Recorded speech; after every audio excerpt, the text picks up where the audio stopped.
meditation? Why is it important? What does it mean to meditate properly? What results can we achieve with meditation? Could you please explain to us the importance of meditation? Why should we care for meditation? It is necessary to know how to meditate. What do we want to attain from meditation? To calm ourselves? To get peacefulness? What we are saying may seem very superfluous, and you could claim that we can calm down with a bottle of wine, couldn't you? You could also object that we may calm down by listening to a symphony of Beethoven. However, as a matter of fact, in truth, attaining peacefulness is the most difficult thing you can imagine. Thus, no one is able to have mental tranquility, to have real peace of mind, without having eliminated all the useless and futile thoughts from his intellectual center. No one can have peace of the heart without having previously eliminated from himself the negative and harmful emotions. But don't we already experience tranquility, peace of mind when we take a break from some activity? The mind relaxes naturally and we experience peace. Usually, our mind is permanently acting and reacting according to the impacts of the outer world. Let us compare this to a lake into which we throw a stone. We will see many waves appearing from the center towards the periphery as a reaction of the water against the impact from the outer world. Something similar happens to the mind and feelings when someone hurts us with harsh words. The impact of a harsh word will arrive to the intellectual center or thinking center, and we will react from there in a violent way. If someone hurts our self-love, we will feel annoyed and we will probably react in a brutal way. In all circumstances of life, the mind and feelings take an active part and react incessantly. It would be interesting, my dear students, not to give any chance neither to feelings nor to the mind. It is urgent to attain a passive mind. Only then can we experience true peace. Wait a minute. What you are saying is totally different from what I have heard before. Normally, people talk about having an active mind, and here you are telling us to have a passive mind? It is urgent to attain a passive mind. The passive mind is against all those who say that the power is in the mind. Nevertheless, the negative form of the mind is the most eloquent. The highest way of thinking is not to think. Novelty comes when the process of thinking has exhausted. It is necessary to understand it properly. A mind that does not project, a passive mind that is placed in the service of the being, is an efficient instrument because the mind is made to be receptive, to work as a passive instrument and not as an active instrument. The mind in itself is feminine. We must not allow the mind nor the feelings to take part in the diverse circumstances of our existence. Interesting. And what can you tell us about the feelings? Where do they originate from? Through my investigation and experience, I have verified that they belong to the ego and that they are closely related to the inferior emotional center. The therapy we need to know thoroughly in order to avoid any inner imbalance and outer repercussions is not to allow the mind any kind of reaction. For example, if someone hurts us, we should not allow the mind to react. Hopefully, someone can hurt our feelings often, so that we can train ourselves much better. The more we are insulted, the better for our training, because we will have more opportunities not to allow our mind and feelings to react. That is to say, to prevent them from intervening or meddling in the circumstances of our lives. But how does all this relate to our consciousness? You've always said that consciousness is the most important energy we have. It is clear that the passive states of mind, feelings and personality demand a great activity from the consciousness. This shows that the more active our consciousness remains, the better for its awakening. The consciousness is unavoidably going to awaken if it is in permanent activity. Right now, Buddha Gautama Sakyamuni comes to my memory.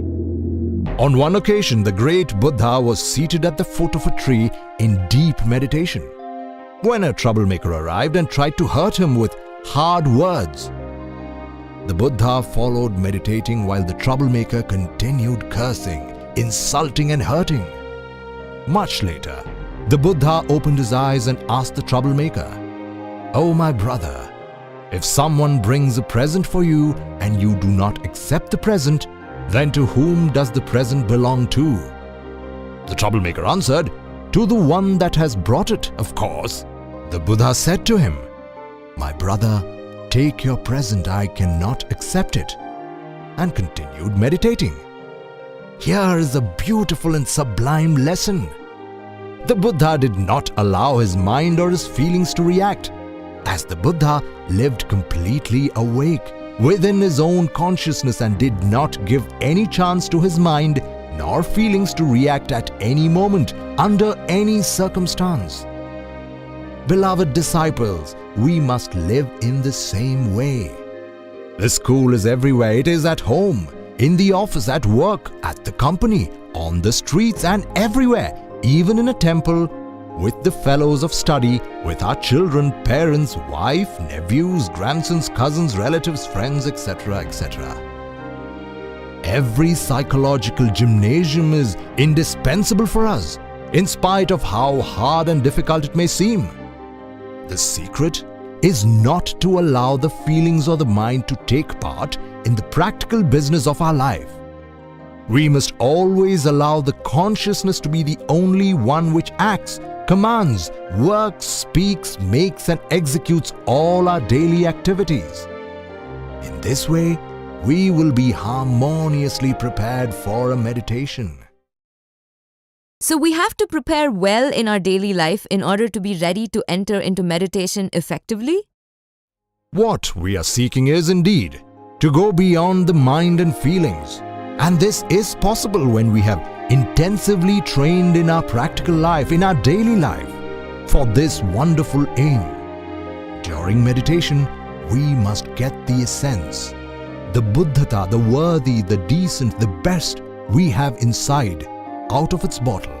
Indeed, this essence or Buddhata is bottled up in the inhuman elements, in those psychological aggregates which make up the me, the myself, the ego. It would not be possible to experience the real, the truth, that which is certainly our concern if we are not able to get our essence out of the ego. Then we cannot experience the real. We will always live in the world of dreams, in the intellectual, instinctive, emotional, motor or sexual center. But in any case, we would not be able to escape and experience the truth. The great Kabir Jesus said, "Know the truth and the truth will set you free." The truth is not a question of theories, is not a question of believing or not believing, is not a question of concepts and opinions either. For example, we could have an idea about the sun, and this idea could even be fascinating. It could be very near to what the sun really is, but it would never be the sun. In the same way, we could have a number of ideas about the truth, but never attain that truth. When Jesus the Christ was asked about the truth, he kept silence. When the Buddha Gautama Sakyamuni was asked about the same, he turned his back and went away. The truth cannot be defined by words. Anyone, for example, can have a great ecstasy when the sun is setting in the golden splendor of a mountain range and try to communicate such mystical experience to other people. But it is very probable that another person will not feel the same. In the same way, the truth is incommunicable. It is only real for the person who experiences it by himself. When we attain the truth in the absence of the ego, we can feel an element that is able to change us radically, an element of very high voltage. But it is necessary to put the consciousness to work in the place of the mind and feelings. The consciousness has to do the work inside us. it has to be integrated within us. We must have a passive mind, passive feelings, a passive personality, but a very active consciousness. It is urgent, essential to understand this in order to become an expert in meditation. So once we start preparing ourselves well, then what are the next steps to enter into meditation? If we want to apprehend the real, if we want to experience the truth, if we want to feel in our psyche that element that is able to transform us radically, we need the calmness and silence of the mind. It is not a matter of putting the mind in blank. It is a matter of attaining calmness and silence of the mind, which is different. When the process of thinking has been exhausted, the mind remains quiet and in silence. Then novelty arises. It is not a question of fighting against the thoughts that come to the mind until the mind remains quiet. No. It is rather a question of contemplating those thoughts, understanding them, to contemplate those desires intelligently, to contemplate and to understand all memories that come to the mind. While we understand all that arrives to our mind, we should not say a single word. Let's imagine that the memory of a scene of anger at home comes to the mind. What should we do? We should try to understand it. And after understanding it, what should we do? We should forget it. If another memory arises later, a conversation with our father or with our mother or with our neighbor, what to do? To reject it? Absurd. Then what? Meditate and understand it. Once it has been understood, forget it. If the memory of a football match arises, what to do? Should we reject it? No. I repeat, we should understand the triviality of all that, the hollowness of this memory. Once it has been deeply understood, forget it.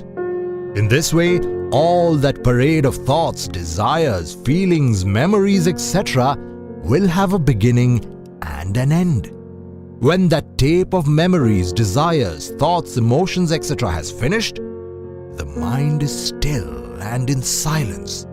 Then novelty arises. What about if it does not come? It is simple.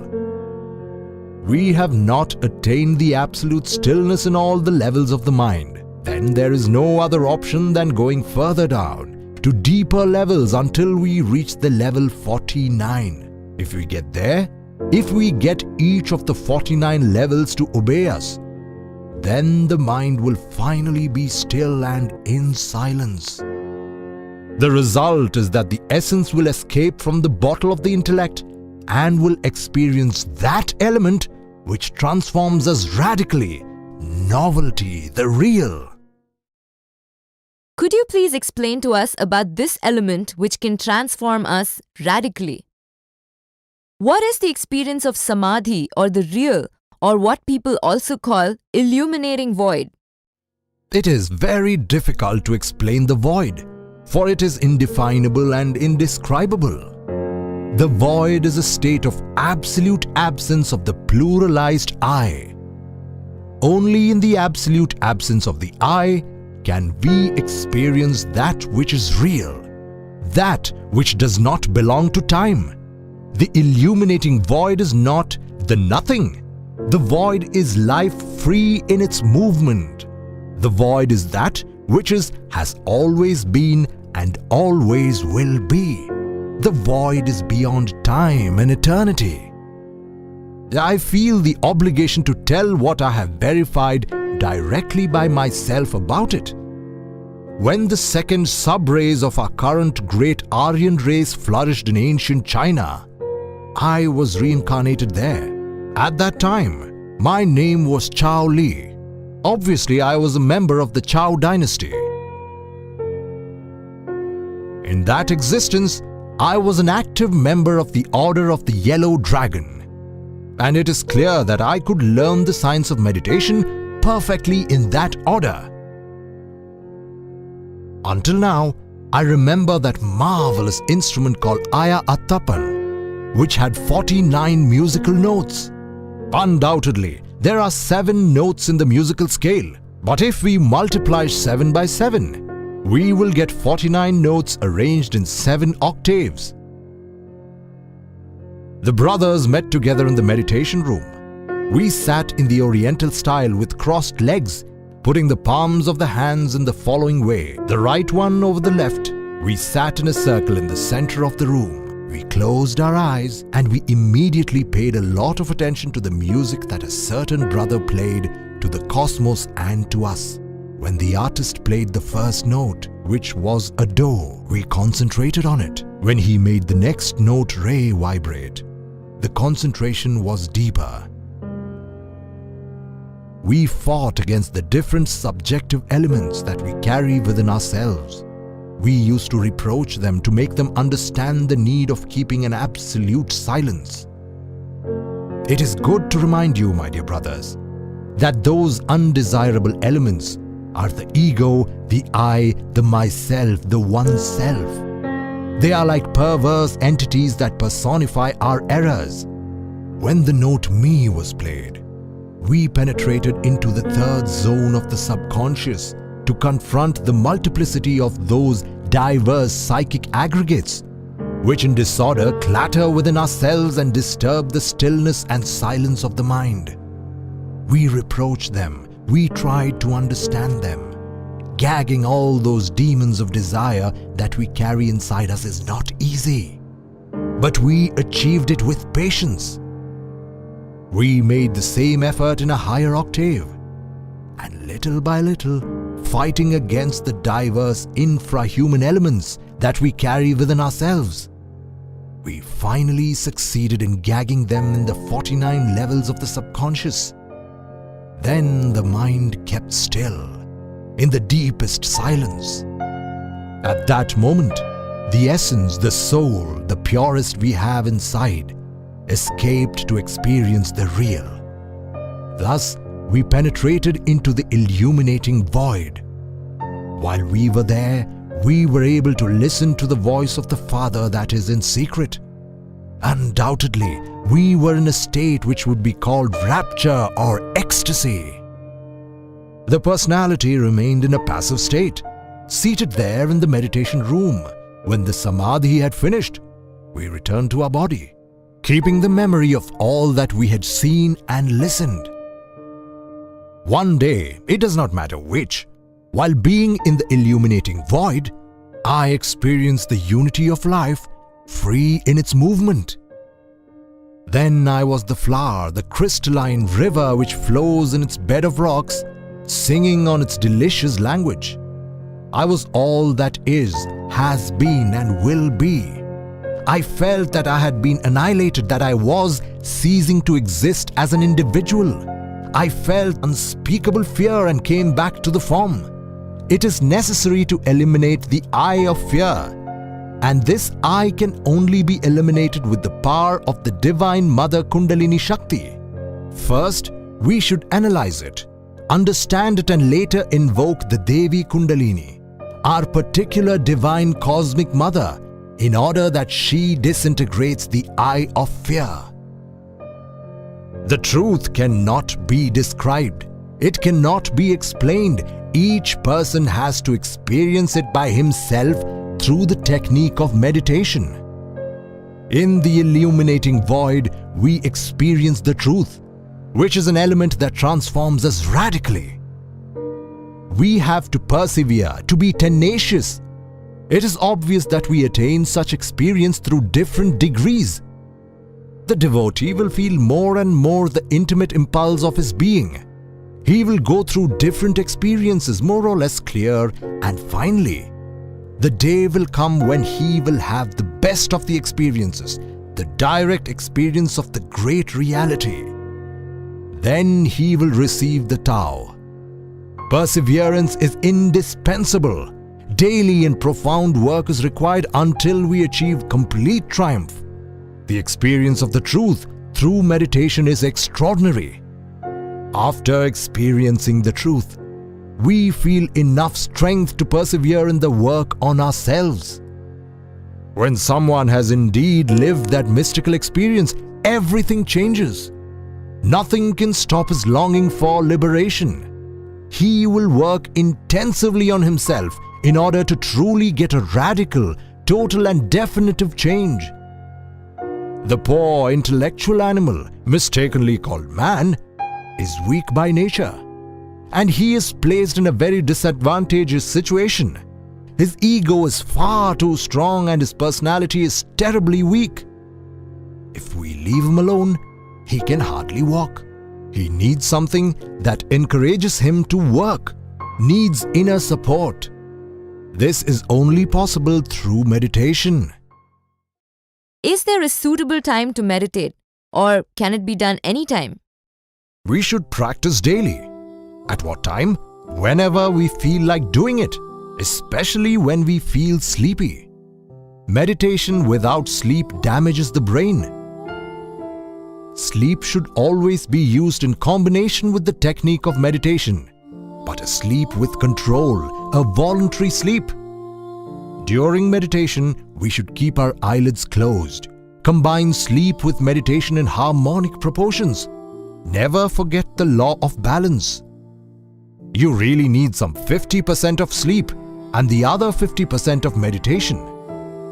If we put more sleep than meditation, we will fall into the unconsciousness. If we put more meditation than sleep, we will damage the mind and the brain. However, if we learn to combine harmoniously sleep and meditation, we will attain that which is called samadhi, ecstasy. How long should one meditate for?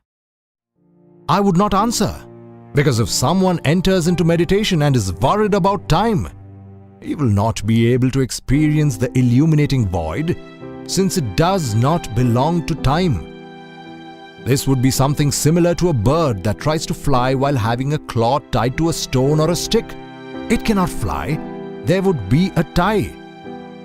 In order to experience the illuminating void, we have to be free of any ties. Meditation should therefore be deep, profound, long. The path of deep meditation requires a lot of patience. The impatient ones never triumph. The eye of impatience has to be eliminated after being comprehended. May this be clearly understood. The Gnostic students should practice intensely during their lives, and if they do it in this way, they will live a deep life and attain self-realization. Lastly, is there a specific suitable position that we should use for meditation?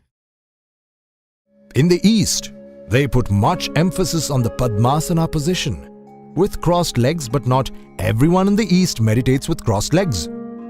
For a correct meditation, we can sit down in a comfortable armchair with arms and legs well relaxed, with the whole body well relaxed, without leaving any muscle under tension. Maybe someone prefers the position of the flaming star, a 5-pointed star lying down on the floor or on the bed, with the mouth upwards, opening both arms and legs, with the head towards the north. Another position that we can assume is the dead man posture. Then you have to appear like a corpse, the heels touching each other and the tips of the feet opened like a fan. The arms of the corpse should remain along the sides of the body. Every person is different, and the only thing to do is to find the most comfortable position, forgetting any rule, model of asana or system. Nevertheless, the position should allow the body to be comfortable. That is obvious. The important thing is to be comfortable in order to do a good meditation.